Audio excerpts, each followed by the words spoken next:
उपवास म्हटला की फराळासाठी नेमकं काय बरं करावे किंवा तेच तेच पदार्थ खाऊन कंटाळा आला तर ही रेसिपी खास तुमच्यासाठी बघा. खमंग खुसखुशीत उपवासाचा बटाटे वडा अगदी कमी तेलकट असा तयार होतो.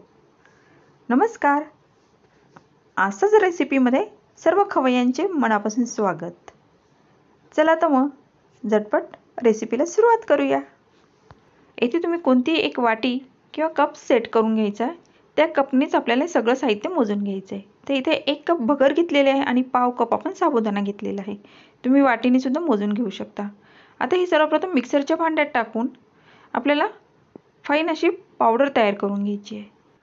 इथे पावडर करताना खूप बारीक अशी पावडर तयार झाली पाहिजे, जाडसर राहता कामा नये, किंवा तुम्ही गाळणीने गाळून घेतली तरी चालू शकेल.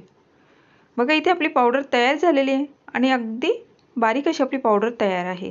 किंवा जास्तीचं जर भगर आणि साबुदाणा दळायचं असेल तर तुम्ही बाहेर गिरणीतूनही दळून आणू शकता. या पिठापासून बरेचसे पदार्थ तयार केले जातात, जसे ढोकळा, थालीपीठ, बटाटे वडा, जिलेबीला सुद्धा हे पीठ वापरलं जातं. बघा आता या आपण तयार केलेल्या पिठामधून 1 कप पीठ आपण भांड्यात घेतलेलं आहे. यामध्ये चवीनुसार मीठ टाकून घेतलं आहे आणि त्याच कपाने 1 कप पाणी घेतलेलं आहे. सुरुवातीला आपण थोडंसं पाणी टाकून मिश्रण आपल्याला भिजवून घ्यायचं आहे. त्यानंतर हे बघा लगेच असं पाणी ॲब्झॉर्ब करून घेतं. या मिश्रणामध्ये एकदम पाणी ओतायचं नाही, अगदी थोडं थोडं करतच आपल्याला हे बॅटर तयार करून घ्यायचं आहे. तर सुरुवातीला आपण कमी पाणी टाकूनच मिश्रण फेटून घेतलं आहे. तर इथे पाणी पटकन असं ॲब्झॉर्ब केलं जातं, कारण साबुदाणा आहे आणि भगर. बघा इथे आपल्याला हे मिश्रण तयार करण्यासाठी 1 कप पाण्यामधून फक्त 2 ते 3 चमचे पाणी आपल्याला शिल्लक राहिलेलं आहे. आता इथे 3 उकडलेले बटाटे घेतलेले आहे. हाताने स्मॅश करून घ्यायचे. खूप जास्त याला स्मॅश करायचं म्हणजे किसणीने किसायची गरज नाही आहे. तुम्ही हातानेच करून आपण हे करून थोडं नॉर्मल जाडसर असलं तरी चालू शकेल. बघा इथे आपले बटाटे पूर्ण स्मॅश करून झालेले आहे. आता यामध्ये 1 पाव कप आपण शेंगदाण्याचा कूट घेतलेला आहे. नेहमी बटाट्यापेक्षा शेंगदाण्याचा कूट थोडासा कमीच प्रमाणात टाकायचा यामध्ये, म्हणजे बटाटे वड्या खाताना चविष्ट असा लागतो. आणि यामध्ये 2 ते 3 हिरव्या मिरच्या मी कुटून घेतलेल्या आहेत, त्या टाकून घेतल्या. त्यानंतर कोथिंबीर घेतलेली आहे थोडीशी, ती टाकून घेतली. आवडत असल्यास टाका किंवा नाही टाकली तरी चालू शकेल. इथे तुम्ही जिरे खात असाल तर थोडीशी जिरे पावडर टाकली तरी चालेल. बघा मिक्स करून घेतलं आहे मिश्रण आपण.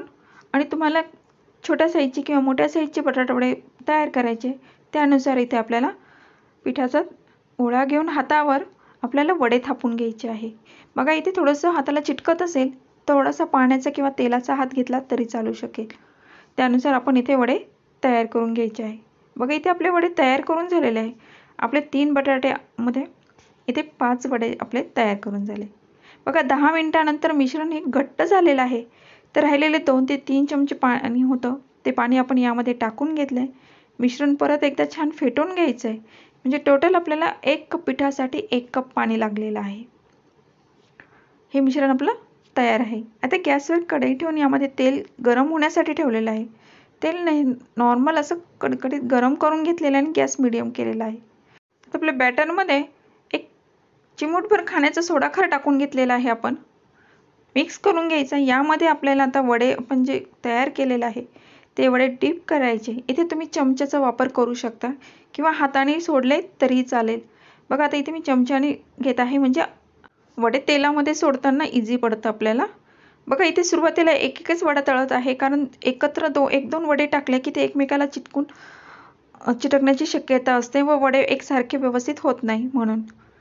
तर सुरुवातीला आपण 1 वडा आपण लगेच आपल्याला हलवायचं नाही आहे. थोडासा नॉर्मल खालून तो गोल्डन रंग आला की त्यानंतरच आपल्याला तो वडा उलटवून घ्यायचा आहे. बघा इथे काय होतं, आपण गिरणीतनं ज्यावेळेस दळून आणतो त्यावेळेस पीठ आपलं हे फाईन अशी पावडर छान तयार झालेली असते आणि आपण मिक्सरमध्ये दळतो, किती नाही म्हटलं तरी थोडं नॉर्मल जाडसर असतंच. बघा याच पद्धतीने आपण सर्व वडे हे तयार करून घेणार आहोत. त्यानंतर वड्यांसोबत खाण्यासाठी तुम्ही इथे शेंगदाण्याची चटणी किंवा खोबऱ्याची चटणी देखील करू शकता.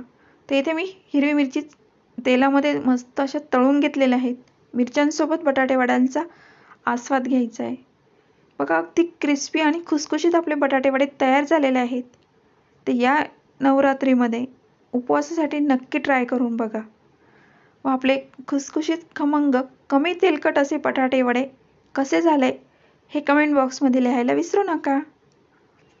रेसिपी आवडली असेल तर लाईक, शेअर आणि सबस्क्राईब करायला मात्र विसरायचं नाही. पुन्हा एकदा भेटू अशाच नवनवीन व पारंपरिक रेसिपीमध्ये. तोपर्यंत बाय बाय.